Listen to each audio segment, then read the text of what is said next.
बिस्मिल्लाहिर्रहमानिर्रहीम अस्सलाम वालेकुम। लास्ट लेक्चर में हम डाटा स्ट्रक्चर और एल्गोरिदम का अरे को कंप्लीट किया था। तो काफ़ी लंबी ब्रेक के बाद थोड़ा सा बिजी था, इस वजह से मैं लेक्चर्स नहीं बना सका। तो आज इंशाल्लाह हम लिंक लिस्ट स्टार्ट करते हैं। तो बेसिकली लिंक लिस्ट का डाटा स्ट्रक्चर में ये रोल होता है कि हमारे पास अपने अपने जो डाटा होता है ना, उसमें एक लिंक क्रिएट करते हैं दो नोड्स के दरमियान। तो उन दो नोड्स को, सपोज मैं अगर अपने नोड्स की बात करूँ तो मेरे पास एक ये वाली नोड है और एक ये वाली नोड है। तो अब इन दोनों को डाटा को मैंने आपस में लिंक करना है। इसका डाटा मुझे चाहिए कि इसके अंदर स्टोर हो और इसका डाटा मुझे चाहिए कि इसके अंदर स्टोर हो, और मतलब एक दूसरे का डाटा इसके अंदर। तो इस तरह इस दोनों का कनेक्शन आपस में एक दूसरे के साथ कनेक्ट होंगी। तो ये हमारे पास होती है बेसिकली लिंक लिस्ट यूज होती है। नेक्स्ट स्लाइड पे देखते हैं इसके अंदर क्या है। A linked list is a data structure that is built from structures। Basically link list हमारे पास एक डाटा होता है जो कि हमारे पास स्ट्रक्चर से मिलके बना होता है। तो स्ट्रक्चर से मिलके हमें स्ट्रक्चर्स और पॉइंटर से मिलके बना होता है। स्ट्रक्चर्स में हम डिफरेंट टाइप्स के आगे जाके देखेंगे स्ट्रक्चर कौन कौन से होते हैं, और पॉइंटर्स को जाके देखेंगे। पॉइंटर तो आपको पता है कि हमने किसी भी अपने वेरिएबल का अगर एड्रेस स्टोर करवाना है तो एड्रेस को स्टोर करवाने के लिए हमारे पास पॉइंटर यूज होता है। तो यहाँ पे पॉइंटर भी बेसिकली लिंक लिस्ट में इसलिए यूज होगा कि जितनी भी दो नोड्स होंगी उन दोनों के आपस में एड्रेस और उनके स्ट्रक्चर जो है ना, उनके एड्रेसेस को हमने स्टोर करवाना तब इसके लिए यूज़ करेंगे। It forms a chain of nodes. इसके अंदर हमारे पास एक चेन होती है कंप्लीटली, मैंने बताया यहाँ से ले यहाँ तक, लेकिन वो डिवाइड होती है, अलग-अलग होती है नोड हर किसी की। तो which representing the link of chain, जो कि लिंक को रिप्रेजेंट करेगा और जो उसके अंदर आदि होल्डिंग चीज़ें होंगी ना उनको इंटायर करेगा।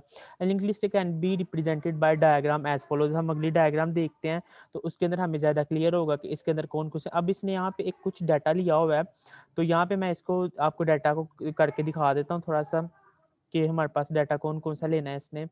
तो इसके अंदर उसने डाटा कुछ नेम्स लिए हुए हैं, ठीक है। कुछ नेम्स उसने, एक नेम अली लिया हुआ है, एक नेम लिया, एज ली है 23, और उसके अंदर वेट। अब ये एक मेरे पास लिंक है, ठीक है, लिंक लिस्ट एक ये वाली मेरे पास है। और यहाँ से ये हमने हमेशा लिंक लिस्ट स्टार्ट होगी पहले नोड से। अब यहाँ से लिंक लिस्ट स्टार्ट हो रही है और एंड कहाँ पे हो रही है, इस लिंक के ऊपर जाके एंड हो रही है हमारे पास, ठीक है। अगर इस लिंक के ऊपर स्टार्ट हो रही है तो इसका मतलब है कि पहली नोड हमारे पास नल नहीं है। अगर पहली नोड हमारे पास नल नहीं है तो इसका मतलब कि आखिरी नल होगी। या तो आपके पास पहली नोड नल होगी, ठीक है, या फिर आखिरी नोड। अगर पहली नोड नल नहीं होगी तो इसका मतलब आखिरी नोड नल होगी। तो अगर हम पहली को नल रख लें तो फिर आखिरी में हमारे पास यहाँ पे कुछ ना कुछ डाटा होना था। अब यहाँ पे मैंने अपनी वेट रख लिया है, इसके मैंने एज रख लिया और इसके अंदर नेम रख लिया। अब इसका लिंक पहली पहली नोड का जो लिंक है वो दूसरी के साथ कनेक्ट है। तो इसके अंदर हमारे पास कौन कौन सी चीज़ें यूज हुई हैं, वहाँ भी इसने नेम, एज और वेट किया है। अब दोनों का कनेक्शन है, अब सेकंड का कनेक्शन है थर्ड के साथ, ठीक है। थर्ड के साथ कनेक्शन किया, उसमें भी एज उसने 22 ली है, नेम बिलाल यूज़ किया और वेट उसने 67 किया है। तो अब इन दोनों तीनों नोड्स का कनेक्शन, अब लास्ट सेकंड लास्ट नोड का कनेक्शन है लास्ट नोड के साथ, ठीक है। लास्ट वाली नोड नल है लेकिन उसके अंदर डाटा ये पड़ा हुआ है नेम अहमद, एज 25, लेकिन है नल है, इसमें हम इसका पॉइंटर में से किसी का एड्रेस स्टोर नहीं करवा सकते, ठीक है। तो इसलिए आपने कनेक्शन बताना, आपने नोड्स का किस तरह से कनेक्शन एक दूसरे के साथ।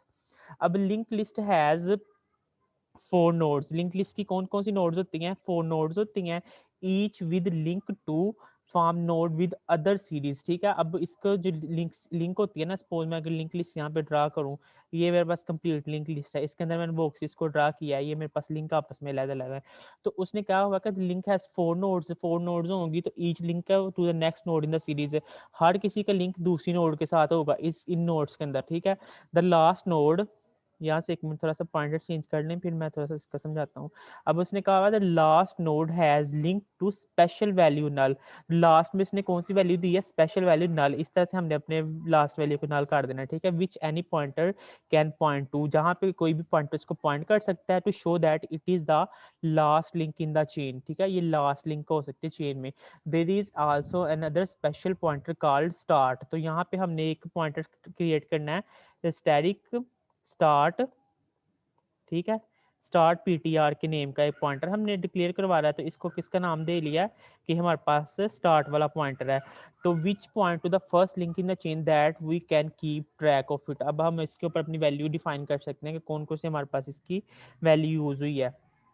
अब हमने डिफाइन करना है कि डाटा स्ट्रक्चर इसमें किस तरह से यूज़ होता है। सिंपल तो हमने इसका जो वो देख लिया इसकी मैथमेटिकल रिप्रेजेंटेशन, लेकिन अब इसमें हमने देखना है कि इसके अंदर हम इसको यूज़ कैसे करते हैं। तो डाटा स्ट्रक्चर को लिंक लिस्ट में किस तरह से डिफाइन करते हैं। The key part of link list is a structure, जो उसका की पार्ट होगा वो बेसिकली एक स्ट्रक्चर से मिलकर बना होता है। Which node hold for data of each other node, जिसके अंदर आपका एड्रेस, एज, व्हाटएवर कुछ भी हो सकता है। अब हम यहाँ पे सिंबॉलिक नोड के जो सिंबॉलिक रिप्रेजेंटेशन है उसको देखते हैं, ठीक है। अब सबसे पहले आपने एक कीवर्ड यूज़ करना है स्ट्रक्ट नाम का, ठीक है। जैसे आप प्रोग्रामिंग फंडामेंटल्स में पढ़ते थे स्ट्रक्चर, तो वहाँ पे एक आप कीवर्ड यूज़ करते थे किस नेम का, स्ट्रक्ट के नेम का। तो स्ट्रक्ट एक कीवर्ड है, ठीक है। स्ट्रक्ट आपने यूज़ किया तो स्ट्रक्चर का नेम क्या रखा, नोड। अब ये मैंने एक स्ट्रक्ट यहाँ पे यूज़ किया, यहाँ पे यूज़ कर लिया। अब ये मेरे पास एक नोड है, मतलब कि नेम रखा है मैंने अपनी नोड का।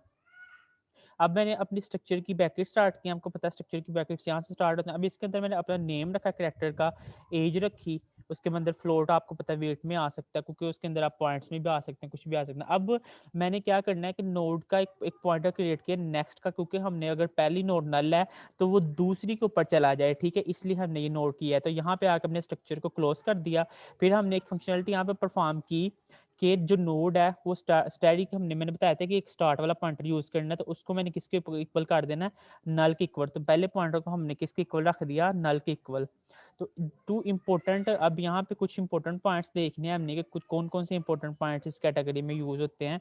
तो यहाँ पे देखते हैं, the important part of the structure is the line before the closing curly brackets.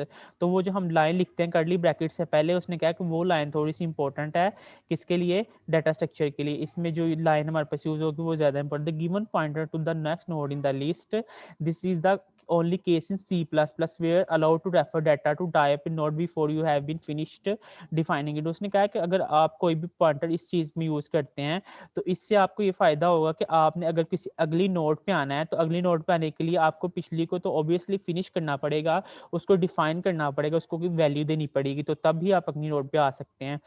तो अब कुछ उसने पॉइंटर्स को डिफाइन किया हुआ है, तो यहाँ पे हम देख लेते हैं कि कौन कौन से पॉइंटर्स हैं, ठीक है। अब यहाँ पे हमने देखना है कि पहला पॉइंटर उसने किस चीज़ को डिफाइन किया हुआ है।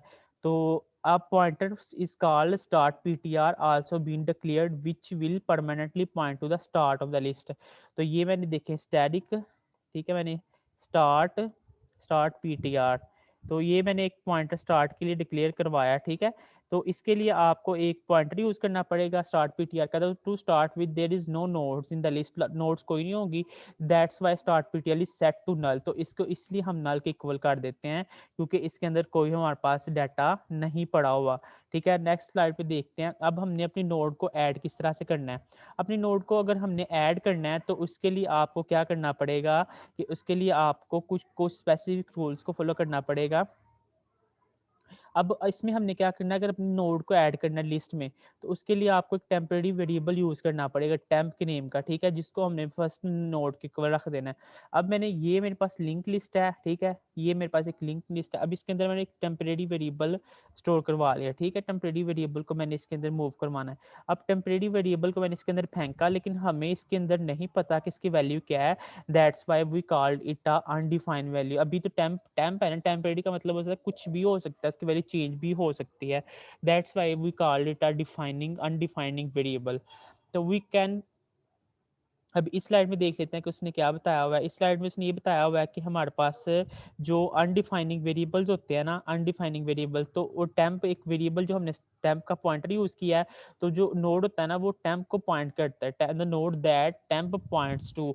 तो having declared the node we ask to user to fill in the details of the person, the name, the age, address or what. तो इसमें आप कुछ भी अपनी चीज़ों को मतलब कि आप प्रेजेंट कर सकते हैं कि आपने कौन कौन सा डाटा यूज़ किया है। अब अगर हमने अपने यूज़र से चीज़ें लेनी है तो उसके लिए हमें क्या क्या यूज़ करना पड़ेगा, उसके लिए हमें सी आउट करवाना पड़ेगा, एंटर करें नेम, फिर सीन के अंदर हमने टेम्प और नेम को डिक्लेयर करवाना है, फिर इसके अंदर एज करवानी है, फिर इसके अंदर वेट करवाना है, फिर इसके अंदर हमने सीन करवाया, और फिर इसके अंदर अब लास्ट पे जाकर जो फंक्शनलिटी परफॉर्म की है, ये हमने क्या किया कि जो टेम्परेरी वेरिएबल था उसको नेक्स्ट करवा के तो नल कर दिया। तो आज तक हमारे पास इतना ही था, तो बाकी इंशाल्लाह हम कल पढ़ेंगे। अल्लाह हाफिज़।